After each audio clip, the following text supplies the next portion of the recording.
And can I just give a gentle reminder, we could all switch off our microphones. I notice there's a few still on at the moment, just to stop any interference or background noise coming in during the meeting, and just remove them once you're asked in to speak. Thank you. Just before we start the meeting, thank you for coming along to Children Learning Committee on the 30th of March. I have a quick statement that I've been asked to read out, and if you can just bear with us for a second or two. But as members are aware, we are currently in the pre-election period in the light of the forthcoming Scottish Parliament elections on May the 6th. You've all received a copy of Angus Council's pre-election guidance. Section 5 of the guidance covers publicity, which includes online council or committee meetings, which are webcast or subsequently published by the council. We need, as members, to be aware of the legal requirement not to publish anything which appears to be designed to affect political support for a political party. The legislation makes it clear that the timing and circumstances of the publicity is a key factor in deciding if it is politically partial, which is why there is greater sensitivity during the pre-election period.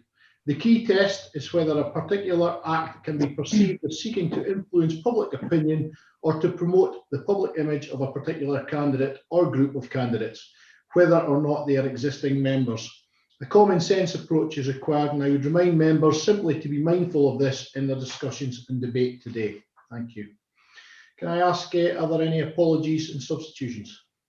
Yes, Convener, we have apologies from Councillors Macmillan Douglas, Proctor and Stewart, with Councillors Salmond, Lumgear and Fotheringham substituting. There's also apologies from Miss Leslie Hood and Mrs Anna Cheen. And just to make members aware that Councillor Bell is attempting to come into the meeting, but she's having some difficulties. Okay, thank you. Can I ask if there are any declarations of interest? No. Okay, doke. Previous minutes, there are previous meeting A, special meeting B, and C, staffing subcommittee. We'll just go through them just quickly. A, are there any, is that a correct note of the meeting? Agreed. Yeah. And B, the special meeting, can I confirm that's correct? Agreed. Agreed. And the staffing subcommittee? Agreed. Yeah, thank you. Okay, we go on to agenda item 4, which is an information report for the period of 2nd February to the 16th of March. There are 2 information reports schedules on these. The first one is access to counselling in schools. Can I ask Audrey Osborne to introduce that, please? Thank you, Councillor Wan. Can you hear me okay today? I can hear you, thank you. Okay, so the information schedule provides an update on our counselling services in Angus schools. You'll be aware that the Scottish Government is providing funding over 4 years for counselling in schools for pupils aged 10 years and over. And following a Tayside procurement exercise, counsellors have been appointed to all our Angus secondary schools. There has been some delay in that in terms of full implementation due to COVID and lockdown, but I believe that's been a national issue for everyone. We have a range of local and national organisations appointed to provide counselling services, and that was a deliberate decision so as to ensure we had a range of services providing, so that if there was any issue with one organisation, it would not affect all schools then. So we have national organisations in place, and these include Place to Be, Scottish Counselling Services, Wellbeing Scotland, and some local organisations including New Solutions and Tayside Council on Alcohol. The schools have been very positive. I met with the deputy head teachers last week and very positive about what's in place, and the services are being well received. I thought you may be interested in some up-to-date statistics. So we've had 64 referrals across all the counselling providers, and that's up until the 28th of March, including a small number of primary school referrals. Interestingly, 22 of those referrals are linked to the impact of COVID on emotional health. So currently 53 children and young people are being supported, and others are being assessed for support. And the kind of issues that are emerging at the moment are in relation to anxiety, loss and bereavement, sleep disturbance, and some health issues. So perhaps that's not surprising given the year that we've had. Also, what I'd like to say is that we have appointed a Tayside coordinator, and that's been really helpful in terms of pulling together the supports and monitoring and evaluating the counselling in schools. and our coordinator's also been helpful in meeting with the clusters and identifying the appropriate referral pathways that are in place. And that, of course, is based on our model of continuum of need. In addition, over 300 staff, probably more now, have completed Place to Be's National Mental Health Champions Digital Foundation programme to help them gain a greater understanding of mental health, and that's been open to all staff. We've also provided training for pupil care and support teachers through Abertay University to help them understand young people's mental health, but also how and when to highlight signposts for counselling. And I'm pleased to say that all the Angus places allocated were actually taken up, and our staff continued with that course during lockdown, even when the course had to become virtual. And finally, we've been one of the first local authorities to commission a leading digital mental health service called Togetherall, and that's been available since December 2020 to support. Initially, it was 16 to 19-year-olds, but we have used some of the Scottish Government mental health grant to extend that to 24-year-olds, and we know that the uptake is good in relation to that and increasing. So I will be bringing a report to the next committee in terms of how the mental health grants will be spent. But that's the update on the counselling in services. Counselling services in schools, sorry. Are there any questions? Yeah, thank you very much, Audrey. Thanks for that. Some good information on that paper. Thank you. I have Councillor Speed's hand up. Is there a question, Councillor Speed? Yeah, if that's okay, thanks. Yeah, carry on. Yeah, thanks, Mrs. Osborne. It was just, I think you've already probably answered some of this, but I just wondered if you could just explain a little bit more the pathway for children and young people who are under 10 years old. You did kind of make reference there that there was some primary children who had been referred for support, and also just what supports are in place for perhaps children with maybe a communication difficulty who cannot maybe speak on the telephone or who don't have access to online. What supports are being put in place to ensure they still receive the right support and help if they need it? Thank you, Councillor Speed, for your question. The counselling services support is for children who are 10 years old and over. So nationally, you know, that's so the counselling is for them. We obviously, for others, we would expect our continuum of need model to be used. So that's schools identifying those children that are in need of support and using the services that are available. So our own educational psychology service, and Melanie, our principal psychologist, is with us this afternoon too. So to use those usual supports, and for children who have communication difficulties, our schools are very skilled, as you know, at using a range of means, including visual ones, to help them identify their needs and to be able to communicate. In relation to the mental health grants, we're also working with our CAMS colleagues and looking at providing support and strategies for families who are perhaps on the waiting list with neurodevelopmental difficulties. So we're working on a Tayside basis and with CAMS colleagues to put in early intervention and strategies for families who are maybe on that list and waiting to be seen, but who could benefit from some early intervention and strategies to help them with that.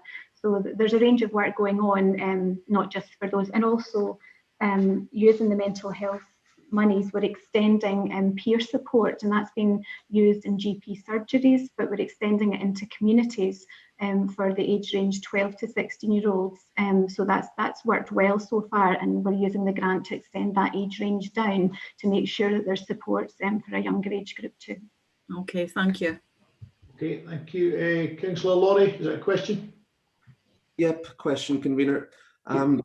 Well, the mental health of our young people is of crucial importance. So I really do welcome the role of school counsellors. It seems we've sourced a good mix of organisations to provide these services, including, I noticed, TCA, who do really vital work around substance misuse as well. So I'm really pleased to see that. There is one thing I'd like to raise that isn't explicitly mentioned in the report.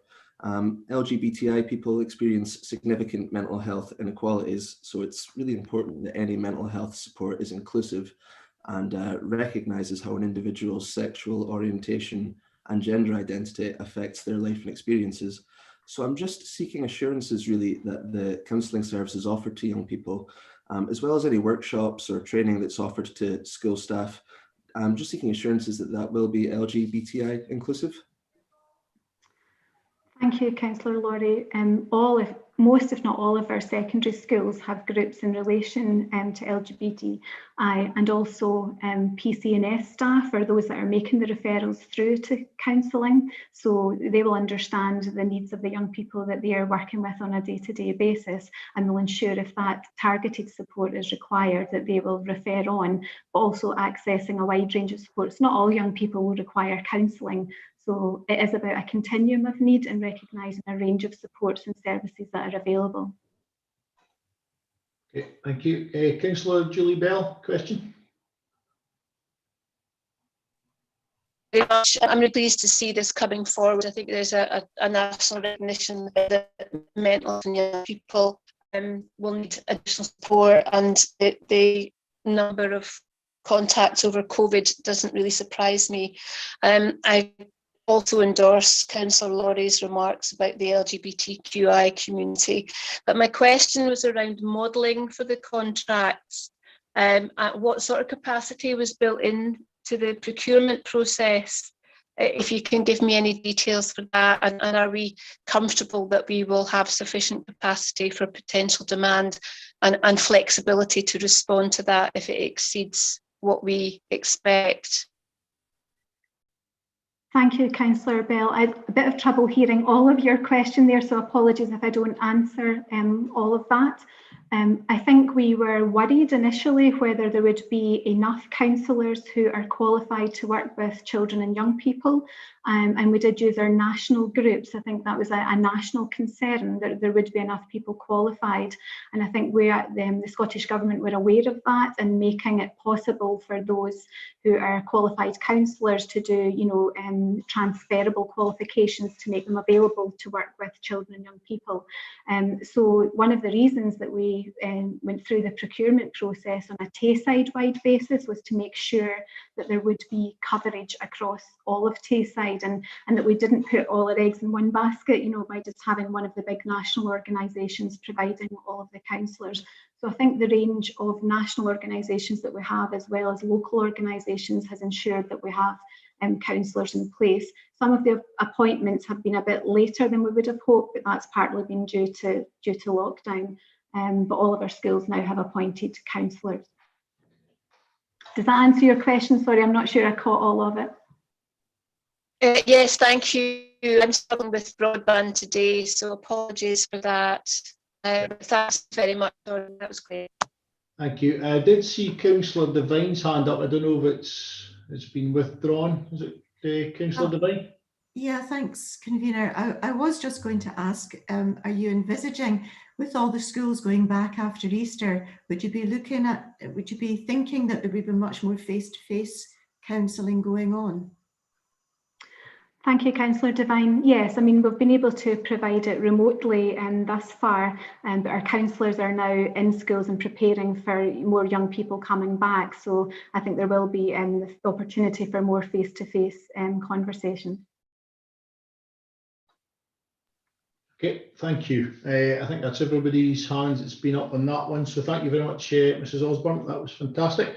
Can we move on to the next information report, please, which is the online safety guide? I'm not sure if we have somebody who's going to introduce this paper, so maybe just go straight on to any questions that you have. Any questions? No, can't see any hands. Okay. I think we've kind of covered that slightly. Is that Mr. Armstrong popping up there? No. No. Okay, we'll move on to agenda item number 5, which is the Learning Estate Investment Programme for Monteith High School. It's going to be introduced by Mrs. Beth Reader, please. Thank you, Councillor Wan. The purpose of this report is to provide members with an update on progress for the replacement of Monteith High School, which was approved as the Council's priority learning estate investment project back in December 2020. The key update really to be aware of is that Angus Council's bid for funding from the Learning Estate Investment Programme was successful. So there are details in the report of the funding, but in summary, it's a fully revenue-based model based on certain criteria that we need to meet. The report also provides an update on the governance arrangements for the project. So our board is now established with Lorraine Will, Service Leader, as the chair, and we also have the consultation well underway. And members will be aware that the public phase of that consultation launched online last week, but we've also been doing some sort of informal consultation in the background behind that since January. So happy to take any questions if there are. Thank you, Beth. It's a good report again, and I see a lot of social media interaction from constituents as well on that. So any questions? I see Councillor Whiteside's hand up. Is that a question, Councillor Whiteside? Yes, please. Thank you, Convener. Carry on. Thank you. I've actually got 2 or 3 questions, if you don't mind. I'm obviously very pleased to see this report coming forward. Thanks very much for that. There's a lot of useful information in there. Having read it in conjunction with the consultation document, though, it does raise some concerns, and I'm also being contacted already with concerns by members of the public. So the questions in the consultation give the impression that the expectations are being lowered around what can be delivered in Monteith. So is there a lack of ambition perhaps around the project? The 2 most recent secondary schools delivered by Angus Council were state-of-the-art community campuses. However, this doesn't seem to be under consideration here. Can you understand why the pupils in Monteith and Sidla Ward, as well as the wider Monteith population, might feel unfairly treated in comparison to the other boroughs in Angus? And is this equity of service? And finally, given that a new campus is being built, surely it would be counterproductive to fail to fully utilise the facilities by denying the wider public access, unlike in the other new campuses. Thank you. Okay, can I bring in Beth Reader back in and get to answer some of these questions? Maybe Mark Armstrong as well. Thank you. Thank you, Councillor Ann. I was possibly going to ask Kelly to come in some of those. Yeah, that'd be fine. In fact, Kelly, would you like to come in and I can pick up anything if you need? Yes, thank you. I think the first thing it's important to note is that this is a consultation that we are not trying to influence in any way. It's a proper consultation. I'm aware that in the past when we've gone out to consultation and our architect colleagues have shown indicative drawings that people can make conclusions, but what we've tried to do is pose the questions in such a way that allow people to give their true opinion. However, we are bound by the amount of funding that we have, and £50 million will only buy so much. And I would have to say that Beth and our property colleagues agonised over how to pose some of the questions. We didn't want it to be, if you have this, you can't have this. But there is an element of what £50 million will bring. I'm really reluctant to say any more than that because I don't want to get into conversation about whether we can have this and we can't have that. But that is a reality. We are being very ambitious for Monteith. It is a new build, and a new build will come, we hope, with everything that makes a learning environment much better.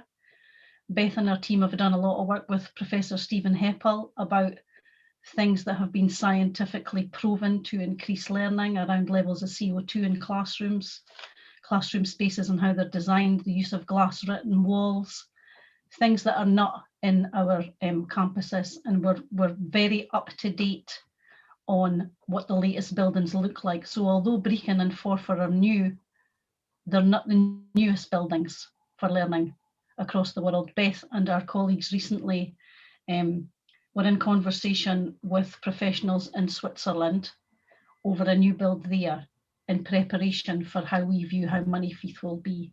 So please be assured that when we get the answers to the consultation, that is not the end of our work on this. Thank you. Thank you, Mrs. McIntosh. I hope that answers your question, Councillor Whiteside, that we are actually being ambitious in our aims for getting a proper school down at Monteith for them, a new building. So, you know, and as you've just heard from Mrs. McIntosh, there is a lot of interesting things that will come out of this, I'm sure. And obviously the consultation is just on the go at the moment. So please ask your constituents to ensure that they participate. Councillor Duff, question? Yeah, thanks, Convener. I've got 2 questions. The first one is a kind of techie one about the Scottish Government outcomes to be achieved on the energy efficiency. Am I reading it rightly? Is that a sort of maximum cost per heating of whatever it is, 67 kilowatts per square metre per every hour. I presume that's a target we've got to get below. It wasn't awfully clear. So that's my first question. That's 4.3 on page 18. The second question, and I've asked this one before and I didn't get an answer. We've got a £50 million project. Can you tell us what it's going to cost to demolish the old building? Because I know how very interested the other elected members and members of the public are about these demolition costs. So hopefully we've now got a ballpark figure for that. That's something for Beth. Yeah, thank you, Beth. Yeah, happy to come in there. So in terms of, I'll take the energy efficiency first. So in terms of that, the figure that's stated in the report is the best possible energy usage target that we could reach. So we wouldn't be expected to achieve below that.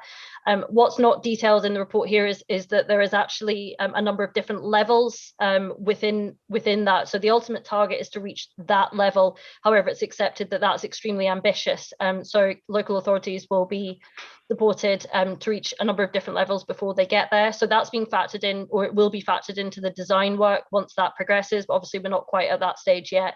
But the key thing is that we know what the target is, and the building will be designed accordingly around that. So that was that part. And the second part, the demolition costs, they're not fully costed yet, but they are included within the 50 million. But the exact costing would come later once, because there are factors to be considered, such as asbestos removal and other elements. But that will come obviously as part of the project and will be brought back to members for consideration. Thank you, Beth. Is that you happy with that, Councillor Duff? Yeah, thanks, convener. Thank you. Thank you. Any other questions on the Moneyfeith High School update? No, I think we've had any comments before we move on. Yeah, Councillor Speed, sorry, I think he's came up first there. Okay, thank you, convener. Yeah, it's probably a comment question, but it was just really to seek some assurances around participation for those that are not perhaps online, or who may, I think we're all challenged by the amount of information that's online at the moment, whether that be kind of COVID related or just keeping up to date with other aspects of community life. So just some assurances around what has been done for those that may not be connected, or who might not be aware of the consultation going on within their local community, given that we're all kind of quite isolated at this time. Thank you, Beth. Can you come back in on that? Yeah, happy to take that. So as well as the online aspect, we're also engaging directly with local groups that will be able to connect us with anybody that does need further support with that.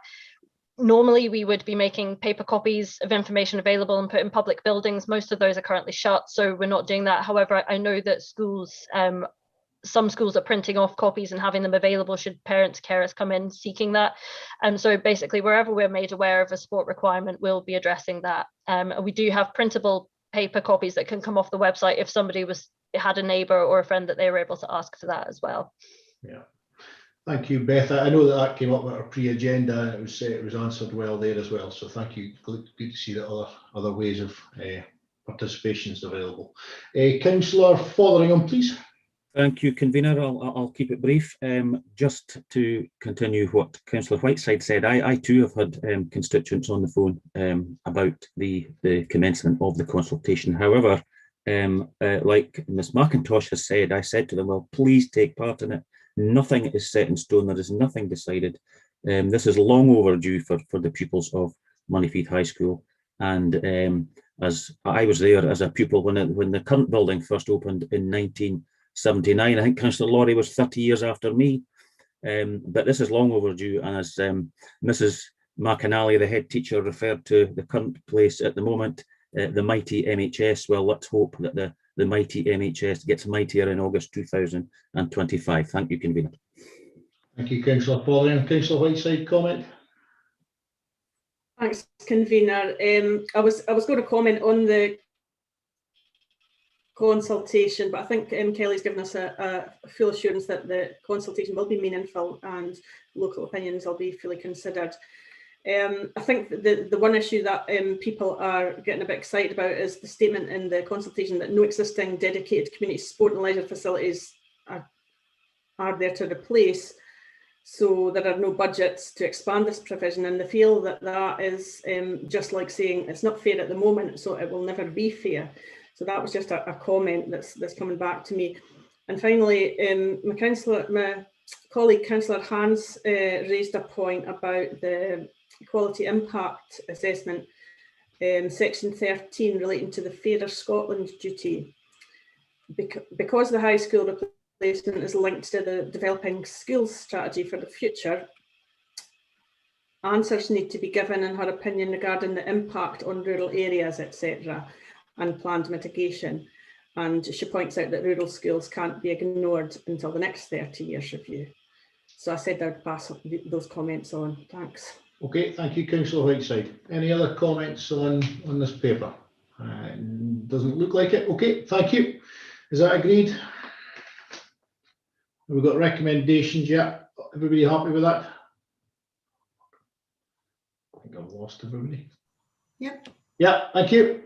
Okay, agenda item 6, additional year of funded early learning and childcare and early entry to primary 1. This is actually going to be introduced by Victoria Smith, but before she commences and introduces the paper, as most of you on the committee and probably most of us in the council will be aware, this will probably be Victoria's last Children and Learning Committee. So just on behalf of the committee and myself, I'm sure the staff will all see you off when the date actually comes. But thank you very much for all your commitment to the committee and for all the hard work and the reports that you bring forward to this committee. So thank you very much, Victoria. Can you carry on and introduce the paper, please? Thank you very much for that, convener. That's very much appreciated. Sorry, I've got all emotional all of a sudden. I do apologise. I apologise. The aim of the report before you today is to further enhance the commitment to meeting the needs of our youngest learners residing in Angus.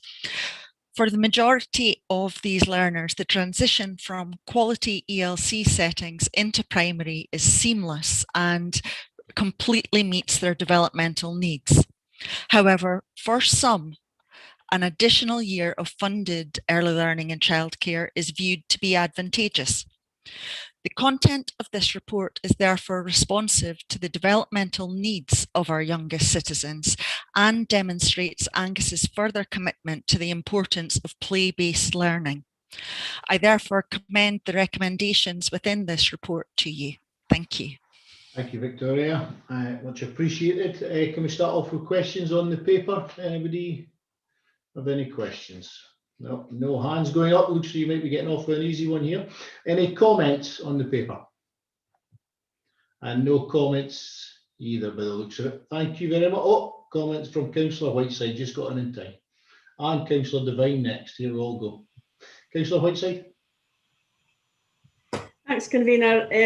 I just want to say this is really a welcome report. I think it's really hugely important, and probably most of the other members, like myself, will have been contacted in the past with parents with concerns around having to put their kids to school too early or face financial penalties. So I just wanted to say how pleased I am. And also, it was really exciting that Angus is one of the 5 pilot areas. I'm not sure if Victoria can tell us how that came about. If you don't mind, Victoria.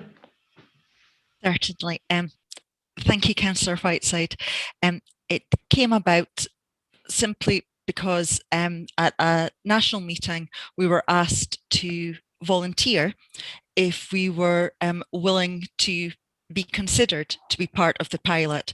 I've got to say, I was pushing people out of the queue so that we could be at the front, because it really does fit very much with the pedagogy and the approach that we have within Angus and Angus's early years. Obviously, it didn't just simply come down to the volunteering factor. Everyone who volunteered, there was then full consideration by a panel at national level, and then the 5 authorities were chosen and contacted, and mid-November we were aware that we had been successful. Thank you. Councillor Devine. Thanks, convener.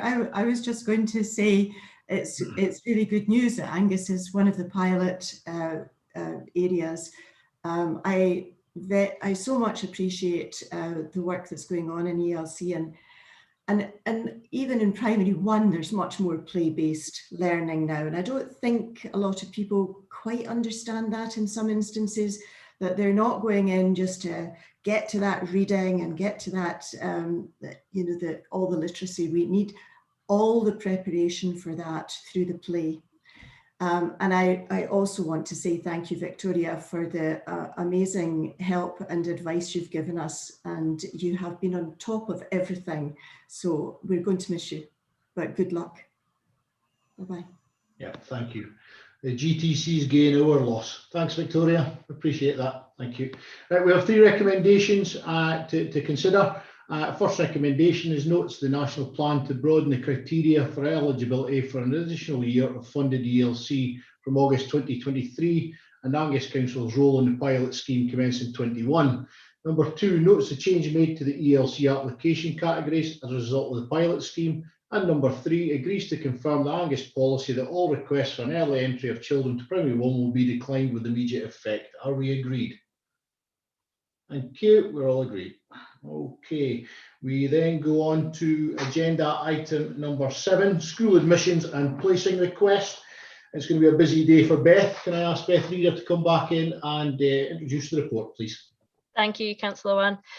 So the purpose of this report is to seek permission from members to prepare a proposal paper for changes to our existing arrangements for admissions and placing requests to Angus Council schools.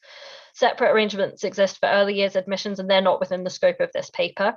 So Angus Council does comply currently with the requirements in relation to admissions and placing requests. However, our information is located in kind of multiple points on the website. We're aware that a number of local authorities in Scotland have a single consolidated admissions policy, and this is considered to be good practice. Our current priorities for admissions have not been reviewed in some years, and we feel a review is required to ensure that they best meet the needs of children and young people and families in Angus. Any changes to admission procedures are subject to formal consultation under the Schools Consultation Scotland Act 2010. That would require a formal proposal paper to be brought forward. So assuming approval of this report, a draft proposal will be brought back to Children and Learning Committee along with a proposed timeline for consultation. If possible, this will be before the summer recess, but that would be subject to advice from colleagues within the legal service of Angus Council and also the Scottish Government Estates team as well. Okay, thank you. Any questions on this report? No takers, any comments? No. Okay, we have 2 recommendations to consider. One is approves the proposal to undertake a comprehensive review of the current Angus Council admissions and placing request procedures. Number 2 is requests that the consultation proposals for a revised admissions policy are brought before Children Learning Committee for approval. Are we agreed? Agreed. Thank you. Okay, agenda item 8, which is the primary and secondary school capacities. This is again going to be introduced by Miss Beth Reader. If I can ask Beth again to come in on this one. Thank you. Thank you. Last one from me today. The purpose of this report is to seek approval from members for our annual capping exercise for the primary and secondary school roles. This year we're seeking approval to cap the roles at Glams, Liff, Mattocks, Seaview and Woodlands primary schools. Of these, Liff and Seaview are new additions for 2021. Glams, Mattocks and Woodlands were previously capped and their roles have not yet reduced to the threshold level. We're also seeking to remove the caps on Wardykes and Whitehills primary schools because those roles have reduced below the 95% threshold. And we are seeking to continue the cap that was put in place last session on the S1 intake at Montefieth, which will enable us to continue to address capacity concerns there. And the final element of this report is that Edsall Primary School has recently been extended and the fully extended building is now reopened, so we're required to formally update the capacity. So that's the summary of the report and happy to take any questions. Thank you very much. Any questions from councillors? I notice Councillor Miles has his hand up. Yes, Councillor Miles. Yes, it's really a comment, but I have a quick question first. The schools that are over capacity at the moment that you're putting a cap on, obviously will not be putting any pupils away from these schools that are already attending. What is the idea there? Is it just to work with the role until the numbers drop down? Yeah, so nobody currently attending any of these schools will be impacted by this. What the caps do is it enables us to effectively reserve places for when children move into catchment during the academic session. So they would ordinarily just be entitled to go to their catchment school if that's what they choose to do. So this exercise ensures that we always retain some spaces for that, but nobody who's currently in any of these schools will be disadvantaged. Thank you. I'll wait to have a comment after the other questions asked. Thank you. Councillor Whiteside, I think is next. Thank you. Thanks again, convener. Thanks, Beth. You've been busy this time. Obviously, the number of schools in the Monifeith catchment area and Monifeith itself illustrates how important the new school is at Monifeith. But I was just wondering, I think there's some work planned at Liff Primary, and is the plan to incorporate a bigger capacity once the upgrading work is done there?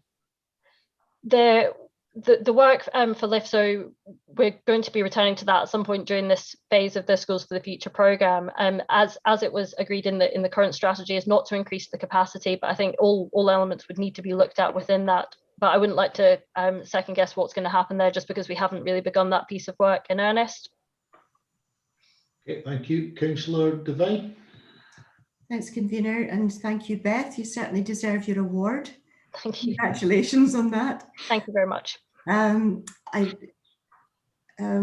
was just wondering, it was actually one of my colleagues who asked, could there be flexibility in this if somebody is fleeing, for example, domestic abuse, and they needed to move into an area? Is there the flexibility around there for that situation?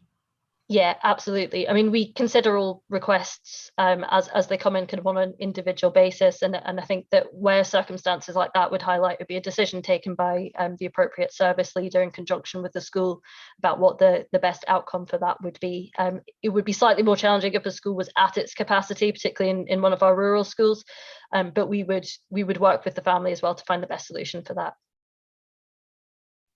Okay, thank you. I think that's all the questions done now, so we'll go on to comments. Councillor Miles. Yes, with regard to Edgell Primary School, very pleased to see the children now into the new upgrade, and it seems to be going down very well, and the whole transition seemed to be very smooth. And the experience I've heard from the children that were in the transition put it as a positive experience rather than a negative one. So a lot of good feedback from that. So well done. And obviously the revised capacity now will allow a lot of the new builds that are coming in Edgell to be accommodated if children are coming with any new families that are coming to these new builds. So very pleased to see it open and pleased to see the revised capacity. Thank you. Thank you, Councillor Miles. Any other comments? It doesn't look so. Okay, we'll go on to the recommendations. There's four recommendations this time. Number 1, approves the capping of the role of Glams Primary School, Liff Primary School, Mattox Primary School, Seaview Primary School, Woodlands Primary School. Number 2, approves the removal of the cap from Wardykes Primary School, White Hills Primary School. 3, approves the revised capacities for Edgell Primary School and Liff. And number 4, approves the continued temporary reduction of S1 intake at Monifeith High School. Are we agreed? Agreed. Thank you. Okay, and on to the final agenda item, which is the school conveyancing contracts, number 9. If I can ask Mr. Walter Scott to introduce the paper, please. Thank you, convener. Good afternoon, members. Yeah, this report is to seek procurement authority, given the level is above the delegated levels for chief officers for school conveyance contracts. As members will understand, these are reviewed periodically. They're generally tendered on a 3-year basis with an opportunity to extend that by a further 1 or 2 years, depending on the current circumstances and the performance of the contractor. So we've reviewed that as part of the requirement for contracts for renewal by the July 2021. And there are a series of those that are required for tender, either through performance or for they've reached the end of their 3, 4 or 5 year periods. And we've got a number of others that will then be extended based on the current circumstances and performance to take them to the +1 or the +2 years. So it's looking for the approval of the committee to the procurement by the Director of Infrastructure, and then the authorisation for the awarding of those contracts by the Director of Education and Lifelong Learning in consultation with the Director of Legal and Democratic Services. Okay, thank you, Mr. Scott. Do we have any questions? Are no questions. Any comments? No comments either, Mr. Scott. Thank you very much. We have two recommendations to consider, as he's just explained. Number one is authorise the Director of Infrastructure to procure the school conveyance contracts due for renewal in July 2021 for a period of up to 5 years, an indicative estimated value of 5 million as detailed in the report. Number two notes that, subject to the above, the Director of Education and Lifelong Learning, in consultation with Director Legal and Democratic Services, will award the contracts on the terms and conditions deemed acceptable in accordance with the financial regulations. Committee, are we agreed? Agreed. That's agreed. Thank you very much. Okay, that concludes today's meeting. Thank you very much, colleagues. Thank you.